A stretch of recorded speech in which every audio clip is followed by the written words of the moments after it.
Hello students, I am Usha Rustagi, your EVS teacher. Today we will study 19th chapter of class 5th, that is going into the space of unit 8th, that is space and travel. आज हम class 5th का 19th chapter unit 8th का space and travel का 19th chapter going into space की study करेंगे। बच्चों, इस chapter में हम क्या क्या चीज़ें देखेंगे? द सोलर सिस्टम के बारे में पढ़ेंगे। स्पेशल फीचर्स ऑफ प्लेनेट के स्पेशल फीचर्स, यानी कितने प्लेनेट हैं और उनके क्या क्या फीचर्स हैं। द नाइट स्काई, रात में हमें आसमान किस तरह से दिखाई देता है, यानी क्या क्या चीज़ें हमें दिखाई देती हैं। स्पेस जर्नी, अंतरिक्ष की यात्रा किस तरह से होती है, कौन करते हैं, कैसे करते हैं। इंडियन इन स्पेस में भारतीय कौन कौन लोग जा चुके हैं। तो चैप्टर इस तरह से है। Since the earliest time people have always been fascinated by space. The vast earliest time यानी पुराने समय से ही लोग स्पेस के बारे में बहुत ज़्यादा फैसिनेट होते थे, बहुत ज़्यादा उसकी सुंदरता या बहुत ज़्यादा उसके बारे में जानने के लिए उत्सुक होते थे। The vast and unlimited region beyond the earth's atmosphere is called space. तो बच्चों, स्पेस क्या होता है? स्पेस एक विशाल, वास्ट मीन्स विशाल, अनलिमिटेड जिसकी कोई सीमा ना हो, एक विशाल और अनलिमिटेड एरिया जो कि अर्थ के एटमॉस्फेयर के चारों ओर है, इसके अलावा है, उसको स्पेस कहते हैं। यानी अर्थ से जो के चारों तरफ जो भी वास्ट और अनलिमिटेड एरिया है उसको स्पेस कहते हैं। Galaxy, stars, planet, comet, moon and meteorites are the part of space. इसके अलावा गैलेक्सी, स्टार्स कहते हैं तारे, और प्लेनेट और कॉमेट और मून और मीटियोर्स एंड एस्ट्रॉइड्स, ये सब किसके पार्ट है? स्पेस के पार्ट है। Let us learn about some heavenly bodies. अब हम कुछ हेवनली बॉडीज़, हेवनली कहते हैं आकाशीय, खगोलीय बॉडीज़ जो आसमान में पाई जाती हैं, उनके बारे में पढ़ते हैं। सबसे पहले पढ़ते हैं the solar system. The sun and 8 planet make the solar system. सूर्य और उसके 8 प्लेनेट जो उसके चारों ओर घूमते हैं, वो मिलकर क्या बनाते हैं? सोलर सिस्टम बनाते हैं। कौन कौन से हैं 8 planet? The 8 planets are Mercury, Venus, Earth, Mars, Jupiter, Saturn, Uranus and Neptune. 8 planet कौन कौन से हैं? Mercury, Venus. बच्चों, ये जो 4 प्लेनेट हैं शुरू के, Mercury, Venus, Earth and Mars, इन 4 प्लेनेट को हम टेरेस्ट्रियल प्लेनेट कहते हैं। टेरेस्ट्रियल प्लेनेट ये अर्थ के जैसे हैं, ये डस्ट एंड रॉक्स, मिनरल्स के बने हुए हैं, और इनको कौन से प्लेनेट कहते हैं?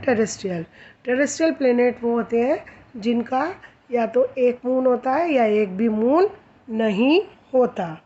और जो बाद के 4 प्लेनेट हैं, जो कि Jupiter, Saturn, Uranus and Neptune. Jupiter is the largest planet. तो जुपिटर सबसे बड़ा जुपिटर है, उसके बाद सैटर्न है, उसके बाद यूरेनस है, उसके बाद नेपच्यून है। तो जो बाद के 4 प्लेनेट हैं वो जोवियन प्लेनेट्स कहलाते हैं। ये चारों प्लेनेट एक जैसे हैं, ये डस्ट आइस वगैरह के बने हुए हैं, साइज़ में चारों बड़े हैं। ये पहले 4 छोटे हैं, बाद के चारों बड़े हैं। नेक्स्ट आते हैं planets have no light of their own. Planets में अपना स्वयं का प्रकाश नहीं होता। दे रिफ्लेक्ट द सनलाइट, वो सूर्य से आने वाली रोशनी को रिफ्लेक्ट करते हैं और इसलिए हमें दिखाई देते हैं। Planet move around the sun in fix path called orbits. जो प्लेनेट होते हैं, ग्रह होते हैं, वो सूर्य के चारों ओर फिक्स्ड पाथ में, फिक्स रास्ते पर घूमते हैं, चक्कर लगाते हैं, जिनको ऑर्बिट्स कहते हैं। हिंदी में इनको कक्षा बोलते हैं। The orbit of different planet do not cross each other. जो ऑर्बिट है, ये प्लेनेट के एक दूसरे को क्रॉस नहीं करते, यानी ये देख रहे हैं एक जैसे अलग अलग घूम रहे हैं, ऐसे क्रॉस नहीं करते। और क्रॉस करने के कारण these planets do not collide with each other. ये प्लेनेट एक दूसरे से टकराते भी नहीं हैं बच्चों, वरना क्या होगा, ये क्या हो जाएंगे, एक दूसरे से टकरा जाएंगे। अ planet makes two kinds of movement. अब प्लेनेट में क्या होता है, दो तरह का मूवमेंट होता है। एक तो बच्चों ये सन के चारों ओर घूमते हैं, सन के चारों ओर जो घूमते हैं वो उसको क्या कहते हैं, रिवॉल्यूशन। और एक ये अपने इस तरह से बच्चों अपने एक्सिस पर घूमते हैं, अपने एक्सिस पर जो घूमते हैं उसको कहते हैं रोटेशन। तो it rotates on its axis which is called rotation. ये अपने एक्सिस पर ही घूमते हैं, जिसको रोटेशन कहते हैं। और रोटेशन के कारण बच्चों दिन रात होते हैं। Day and night are cause due to rotation of the planet. Planet के एक दिन में जितने समय में अपने एक्सिस पर चक्कर काटते हैं उसको रोटेशन कहते हैं। और इसी के कारण दिन और रात होते हैं, यानी एक रात और दिन का जो, जैसे हमारा अर्थ है, अर्थ rotates on its axis in 24 hours. 24 hours में एक चक्कर काट लेती है। और जो सन के चारों ओर घूमते हैं उसको रिवॉल्यूशन कहते हैं। तो earth revolve around the sun in 365 days. Earth जो है सन के चारों ओर 365 डेज़ में घूमती है, जिसको हम साल कहते हैं, ईयर कहते हैं। मरकरी नेक्स्ट आते हैं। Mercury Mercury is the smallest planet. Mercury smallest planet है, सन से सबसे छोटा प्लेनेट है। It is the closest to the sun. ये सूर्य के सबसे क्लोज है, सबसे छोटा है और सबसे कैसा है, क्लोज है। It looks greyish in colour. ये ग्रे कलर के दिखाई देते हैं। It can be observe just before sunrise और जस्ट आफ्टर सनसेट। ये सनराइज़ और सनसेट, सनराइज़ से पहले यानी सूर्य निकलने से पहले और सूर्य छिपने के तुरंत बाद देखे जा सकता है। It has no satellite. इसका कोई भी सैटेलाइट नहीं है। It can see Mercury we can see Mercury with the help of binoculars because it is very close to the earth. हम मरकरी को बाइनाकुलर की मदद से यानी दूरबीन की मदद से देख सकते हैं, क्योंकि ये पृथ्वी के सबसे नज़दीक है। Second is Venus. Venus is the hottest planet. Venus सबसे गर्म प्लेनेट है बच्चों। Mercury is the closest to the sun. Mercury सबसे नज़दीक होते हुए भी जो वीनस है वो सबसे गर्म प्लेनेट है। It is named after the ancient goddess of beauty. ये इसका नाम जो है वो गॉडेस कहते हैं देवी, ब्यूटी कहते हैं सुंदरता। एंशियंट मीन्स प्राचीन। प्राचीन देवी की सुंदरता की देवी के नाम पर इसका नाम वीनस पड़ा। It is the brightest object in the earth's sky after the sun and the moon. ये बहुत चमकीला, ब्राइटेस्ट कहते हैं सबसे चमकीला है, सबसे चमकीला तारा है अर्थ के आसमान में। आफ्टर द सन, सूर्य और चंद्रमा के बाद सबसे चमकीला तारा है, सबसे चमकीला ऑब्जेक्ट है, सबसे चमकीला दिखाई देता है। It is the second planet away from the sun. ये सूर्य से दूसरे नंबर पर आता है। पहले नंबर पर कौन सा है? मरकरी। और सेकंड नंबर पर क्या है? Venus. Venus is also known as evening star. Venus को इवनिंग स्टार के नाम से भी जाना जाता है। नेक्स्ट आते हैं अर्थ। बच्चों, everybody knows about the earth. Earth is the only planet. Earth एकमात्र ऐसा ग्रह है वेयर लाइफ एग्जिस्ट, जहाँ पर कि जीवन पॉसिबल है, जहाँ पर कि जीवन बसता है। क्यों? Because it has land. इस पर धरती है, एयर एंड वाटर। क्या क्या क्या चीज़ें? मिट्टी है, पानी है, हवा है और पानी है। It is called the blue planet. इसको ब्लू प्लेनेट कहते हैं। क्यों कहते हैं? क्योंकि आसमान से ये पानी की वजह से ब्लू कलर का दिखाई देता है। As 2/3 of its surface is covered with water. क्योंकि इसका 2/3 सरफेस पानी से ढका हुआ है। It is the third planet. ये पृथ्वी सन से तीसरा प्लेनेट है। And largest among the inner planet. और जो इनर प्लेनेट है बच्चों, मैंने तुम्हें बताए थे टोटल 4 दो तरह के प्लेनेट होते हैं, inner and outer. Inner planets को टेरेस्ट्रियल प्लेनेट कहते हैं। तो ये इनर प्लेनेट में सबसे बड़ा है।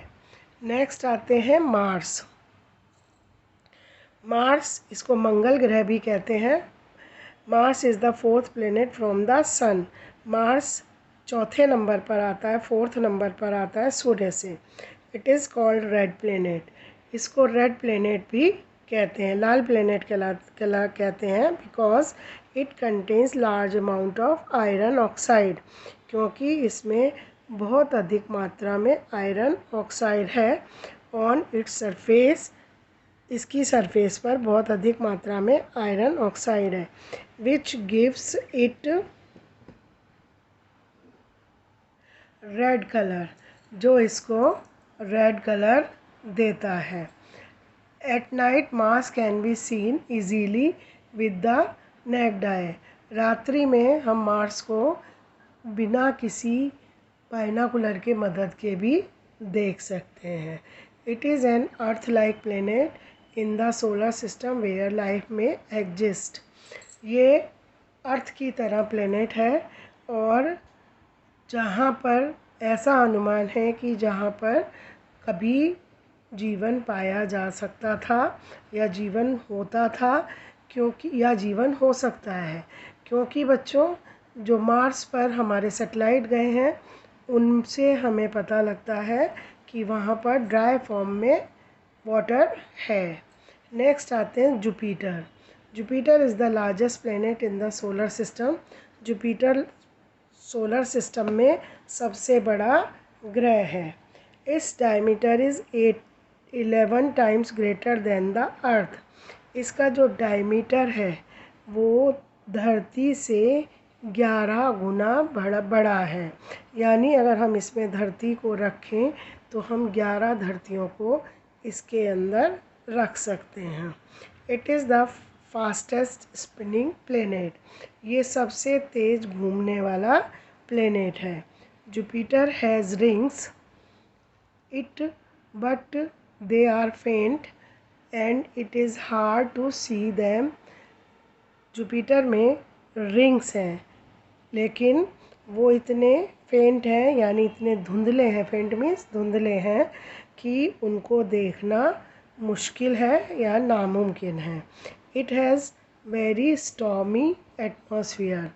इसमें बड़ा स्टॉर्मी एटमॉस्फेयर है। स्टॉर्मी कहते हैं तूफ़ान वाला, तूफ़ानी इसका एटमॉस्फेयर है। नेक्स्ट आते हैं Saturn. Saturn is the second largest and sixth planet from the sun. Saturn जो है सेकंड नंबर पे, सबसे बड़ा कौन सा है बच्चों? जुपिटर। सेकंड नंबर पे सेकंड लार्जेस्ट कौन सा है? सैटर्न। इसको शनि भी कहते हैं। सैटर्न सेकंड लार्जेस्ट प्लेनेट है और छठे नंबर पर, 6th नंबर पर है सन से। It is one of the most striking planet as it has yellow surface. ये बहुत ही स्ट्राइक करने वाला है, बहुत ही आकर्षित करने वाला प्लेनेट है, क्योंकि इसमें येलो सरफेस है। इसका सरफेस कैसा है? येलो कलर का।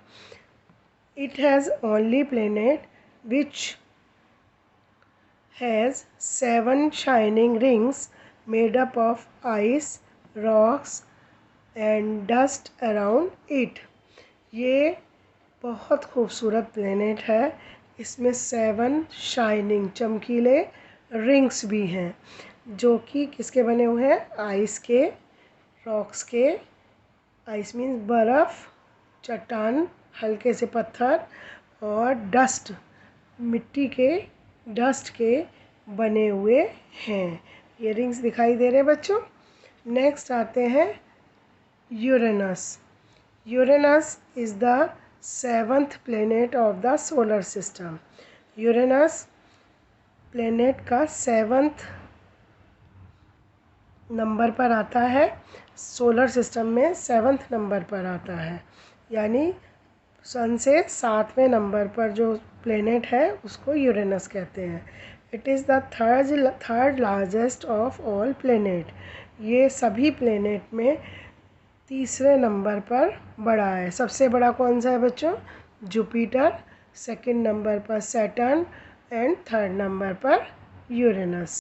It is covered with a layer of blue green gas called methane. ये यूरेनस ब्लू ग्रीन गैस से ढका हुआ है, जिसको मीथेन कहते हैं। It is 4 times larger than the earth. ये पृथ्वी से 4 गुना बड़ा है।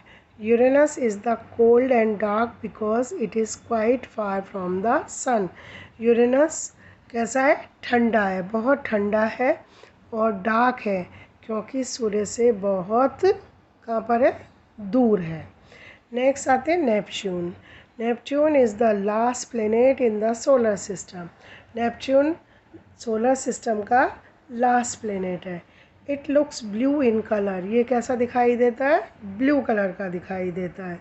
It is giant icy planet with strong winds. Giant कहते हैं ह्यूज, विशाल, आइसी कहते हैं बर्फीला। ये बहुत बड़ा बर्फीला प्लेनेट है और यहाँ पर बहुत तेज़ हवाएं चलती हैं। It is the 4th largest planet in the solar system. ये सोलर सिस्टम का 4थे नंबर पर आता है, मीन्स लार्जेस्ट। सबसे बड़ा कौन सा था अभी? Jupiter, next Saturn, then Uranus. तो ये 4थे नंबर पर आता है। 4थे नंबर पर सबसे बड़ा प्लेनेट है। बच्चों, no more. Mars is a planet which is very much like the earth. Mars जो प्लेनेट है वो धरती के काफ़ी क्लोज है, यानी धरती जैसा दिखाई देता है। It has mountains. इसमें कौन है? माउंटेन्स हैं, वैलीज़ हैं एंड वॉल्केनोज़ हैं। माउंटेन पहाड़ हैं, घाटियाँ हैं और ज्वालामुखी हैं। It has pink sky as it is covered with dust. इसमें पिंक स्काई है जो डस्ट से, रेड डस्ट से ढका हुआ है। Uranus is the first planet of the solar system that was discovered with a telescope by William Herschel on March 13, 1781। Uranus पहला planet है सोलर सिस्टम का जो कि टेलीस्कोप की मदद से डिस्कवर किया गया। किसने किया था? विलियम हर्शल ने किया था 13 मार्च को। 13 मार्च 1781, 13 मार्च 1781 में इसको टेलीस्कोप की मदद से खोजा गया। नेक्स्ट आते हैं Neptune. Neptune was discovered in 1846 by a German astronomer John Galle. Neptune जो है वो डिस्कवर किया गया 1846 में एक जर्मन एस्ट्रोनॉमर के द्वारा, जिनका नाम जॉन गेल था। नेक्स्ट आते हैं द नाइट स्काई। रात्रि में आसमान कैसा दिखाई देता है। The view of the night sky at night the view of the sky at night is worth praising. बहुत खूबसूरत दिखाई देता है। We can see different things in the sky. हम बहुत सारी चीज़ों को देख सकते हैं। तो सबसे पहले हमें क्या दिखाई देता है, मून। मून कहते हैं चांद के लिए। ये एक सैटेलाइट है जो अर्थ के चारों ओर घूमता है। Moon revolves around the earth. Moon earth के चारों ओर घूमता है। It has no light. इसमें अपना प्रकाश नहीं है। But it reflects the light of the sun. लेकिन ये सूर्य के प्रकाश को रिफ्लेक्ट करता है। We can see different phases of the moon at night. रात्रि में हम मून की डिफरेंट फेजेस देख सकते हैं। बच्चों, कई बार तुम्हें पूरा चांद दिखाई देता है, कई बार छोटा सा चांद दिखाई देता है, तो डिफरेंट फेजेस हमें दिखाई देते हैं। नेक्स्ट आते हैं stars. Thousands of twinkling stars can be scene eight night. रात्रि में हजारों तारे हमें टिमटिमाते हुए दिखाई देते हैं। These are scattered all over the sky. ये आसमान में सारी तरफ फैले होते हैं। A collection of stars form a galaxy. बहुत सारे तारों का समूह जो हमें दूधिया रोशनी की तरह दिखाई देता है, उसको गैलेक्सी कहते हैं। On a very night we On a very clear night, we might see part of British band of star stretching from one side to another. Clear night में जब आसमान साफ़ होता है तो हम एक ब्रिटिश दूधिया यानी गेहुआ वाइटिश बैंड यानी दूधिया बैंड हम स्टार्स का फैला हुआ देख सकते हैं, एक साइड से दूसरी साइड पे। Galaxy can be different shape, spiral, elliptical और इरेगुलर।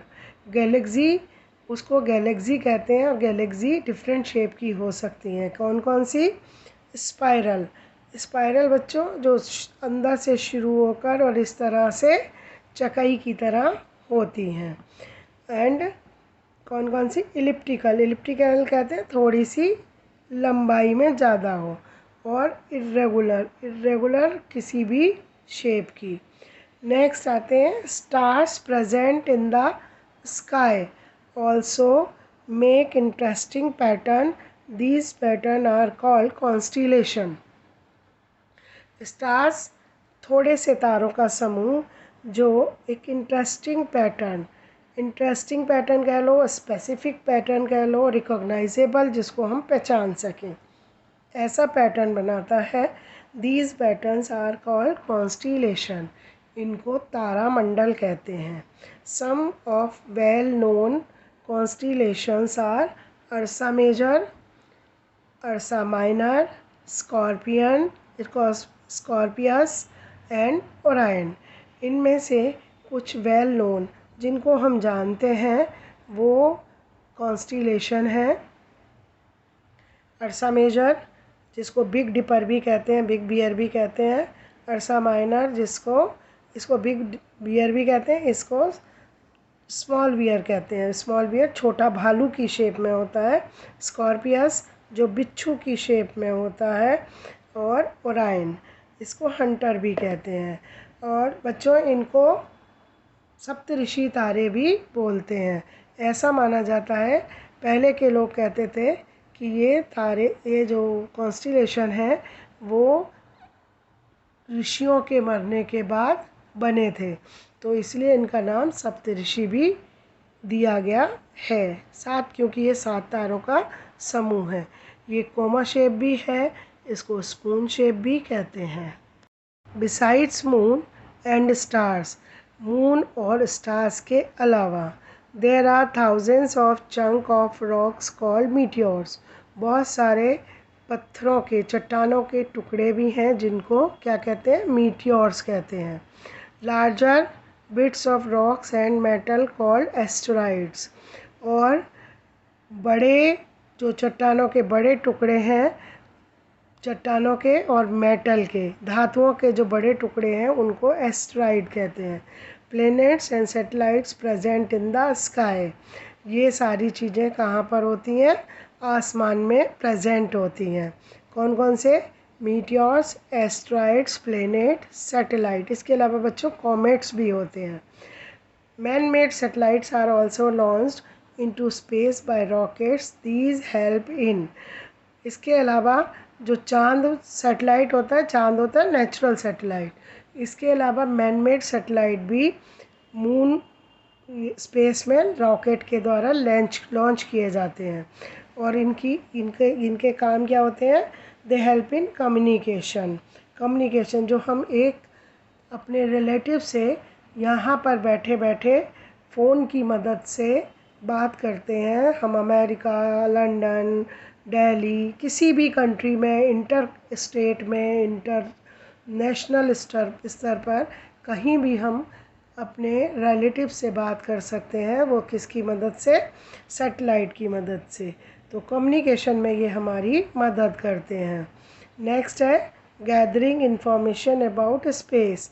इसके अलावा जो स्पेस के बारे में जानने में हमारी मदद करते हैं, क्योंकि बच्चों सभी चीज़ों पे पहुंचना पॉसिबल नहीं है। जैसे अभी पढ़ा था कि जो यूरेनस और नेपच्यून है वो किससे खोजे गए थे, टेलीस्कोप की मदद से।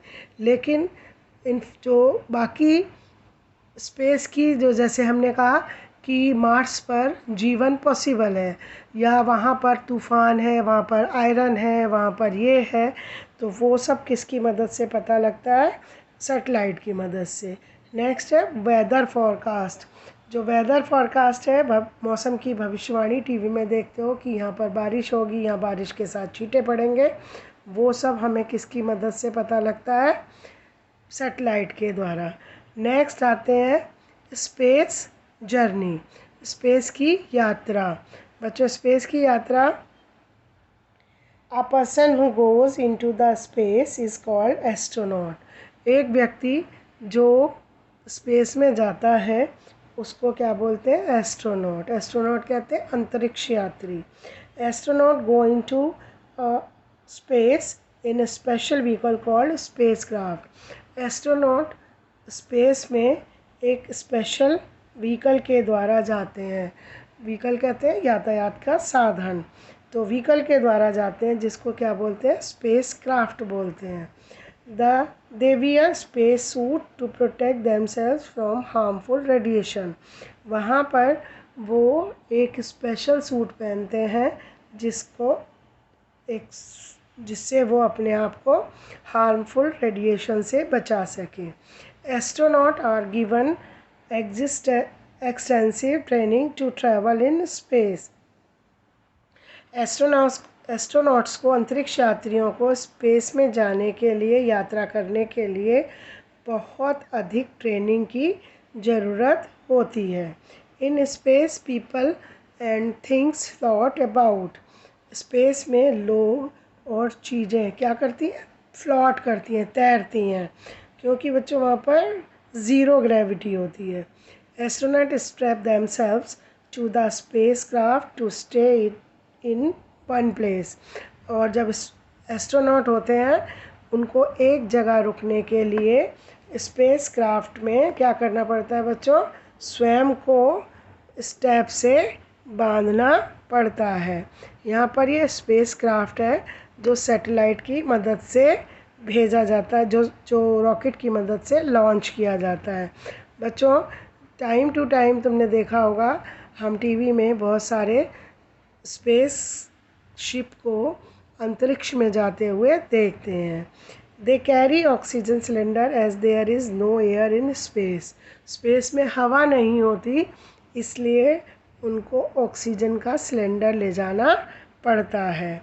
The first person to go into space was a Russian astronaut named Yuri Gagarin, जो पहला व्यक्ति स्पेस में गया था उनका नाम यूरी गैगरिन था। The first person to land on moon was the American astronaut named Neil Armstrong in 1969। और चांद पर जो पहले व्यक्ति ने सबसे पहले कदम रखा वो कहाँ के थे? अमेरिका के थे। अमेरिकन एस्ट्रोनॉट थे जिनका नाम नील आर्मस्ट्रॉन्ग था। कब गए थे? 1969 में। बच्चों, Neil Armstrong and Yuri Gagarin ये दोनों एक सैटेलाइट की मदद से गए थे, स्पेसशिप की मदद से गए थे। उस स्पेसशिप का नाम था अपोलो 11। दोनों गए थे, लेकिन सबसे पहले जो कदम रखा अपोलो 11 से बाहर आए वो कौन थे? Neil Armstrong. ये गए थे 1969 में। नेक्स्ट आते हैं इंडियन इन स्पेस। भारत के लोग कौन कौन स्पेस में गए हैं? सो फार 3 Indians have gone into space. कितने लोग गए? 3 लोग स्पेस में जा चुके हैं भारत के। कौन कौन से? Rakesh Sharma. Rakesh Sharma was born in January 13, 1949 at Patiala in Punjab.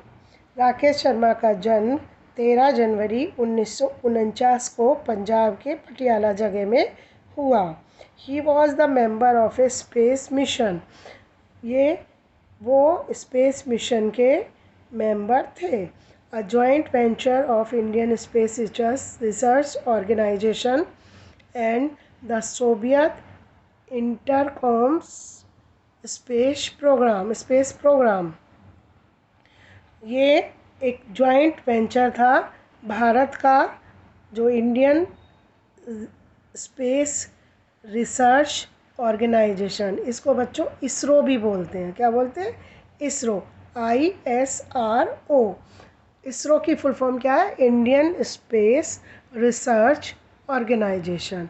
और इसके अलावा दूसरा सोवियत यानी रूस की एक इंटरकॉमोस स्पेस प्रोग्राम है SISP, जिसके जो जॉइंट एडवेंचर है, दोनों एक साथ काम करते हैं। उस स्पेस मिशन के मेंबर थे कौन? राकेश शर्मा।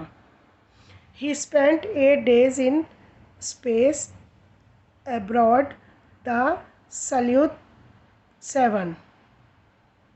ये 8 दिन स्पेस में रहे। किसके द्वारा गए थे? सल्यूट 7 के द्वारा। स्पेस स्टेशन से गए थे। सल्यूट 7 स्पेस स्टेशन से इनको भेजा गया था। During the flight Rakesh Sharma conducted multi spectral photography of the northern India to find the possibilities of constructing hydroelectric power plant in the Himalayas। During flight के दौरान, जब वो फ्लाइट में थे यानी जब वो आसमान में थे, तो राकेश शर्मा ने बहुत सारी मल्टी स्पेक्ट्रल बहुत सारी फ़ोटोग्राफी की। कहाँ की? नॉर्दर्न इंडिया की, उत्तरी भारत की। तो ये देखने के लिए कि क्या वहाँ पर हाइड्रो इलेक्ट्रिक पावर प्लांट लगाया जा सकता है, क्या उसकी पॉसिबिलिटी है। हाइड्रो इलेक्ट्रिक पावर बच्चों प्लांट वो होते हैं जो पानी से बिजली उत्पन्न की जाती है। तो उन्होंने ये फ़ोटोग्राफी ली। क्या? हिमालय में नॉर्दर्न पार्ट यानी जो भारत का ऊपरी वाला हिस्सा है, वहाँ पर उनकी बहुत सारी फ़ोटोज़ ली कि क्या वहाँ पर हाइड्रो इलेक्ट्रिक पावर स्टेशन की पॉसिबिलिटीज़ है। The then prime minister of India Shrimati Indira Gandhi asked him, how does India look from the space. तब उस समय बच्चों भारत की प्राइम मिनिस्टर कौन थी? मिसेस इंदिरा गांधी थी। श्रीमती इंदिरा गांधी थी। उन्होंने राकेश शर्मा से पूछा था कि आसमान से भारत किस तरह से कैसा दिखाई देता है, हमारा इंडिया कैसा दिखाई देता है। तो उनका जवाब क्या था उन्होंने कहा था, ही रिप्लाइड, सारे जहाँ से अच्छा हिंदोस्तान हमारा। उन्होंने कहा कि भारत जो है वो सारी दुनिया से अच्छा है, सारे जहाँ से अच्छा हिंदोस्तान हमारा, पूरा भारत, हमारा भारत पूरी दुनिया में सबसे अच्छा है। नेक्स्ट आते हैं Kalpana Chawla. Kalpana Chawla was born on July 1, 1961 in Karnal, Punjab. Kalpana Chawla 1961 Karnal में पैदा हुई थी, पंजाब के करनाल ज़िले में पैदा हुई। कब? 1 जुलाई 1961। कहाँ पर पैदा हुई थी? करनाल में, पंजाब में। वॉज द फर्स्ट इंडियन, वो पहली भारतीय महिला थी जो जिन्होंने स्पेस में ट्रैवल किया। ट्रैवल का मतलब बच्चों, जिन्होंने अंतरिक्ष की यात्रा की। इसके अलावा उन्होंने स्पेस में ट्रैवल भी किया, यानी स्पेसशिप से बाहर आकर उन्होंने ट्रैवल भी किया। After completing her graduation in India, भारत में अपना ग्रेजुएशन कर कॉलेज की डिग्री लेकर she went to the United States for higher education, वो यूएस, अमेरिका में हायर स्टडीज़ के लिए गई, उच्च शिक्षा प्राप्त करने के लिए गई। She went into space as a mission specialist on the Columbia space shuttle in November 1997। वो स्पेस में एक मिशन स्पेशलिस्ट के रूप में गई, किसके द्वारा? कोलंबिया स्पेस शटल के द्वारा, कोलंबिया के द्वारा। उनके स्पेस शटल का क्या नाम था? कोलंबिया। कब गई थी? नवंबर 1997, 1997 में। After completing its mission, when the spacecraft was returning to the earth, it exploded. अपना मिशन पूरा करने के बाद जब उनका स्पेसक्राफ्ट वापस आ रहा था धरती पर, तो वो एक्सप्लोडेड हो गया, यानी वो बस्ट हो गया, यानी वो ख़राब हो गया। Unfortunately all the members of the mission including Kalpana Chawla died in the tragic event. Unfortunately कहते हैं दुर्भाग्य से सारे मेंबर, कल्पना चावला के साथ सारे जितने भी मिशन के मेंबर थे, वो इस दुखद इवेंट में मारे गए। बच्चों, ये है कल्पना चावला। नेक्स्ट आते हैं Sunita Williams. Sunita Williams became the second women of Indian origin who has gone into space. Sunita William भारतीय महिला थी, दूसरी भारतीय महिला थी जो स्पेस में गई। She went into space in 2007, वो 2007 में स्पेस में गई।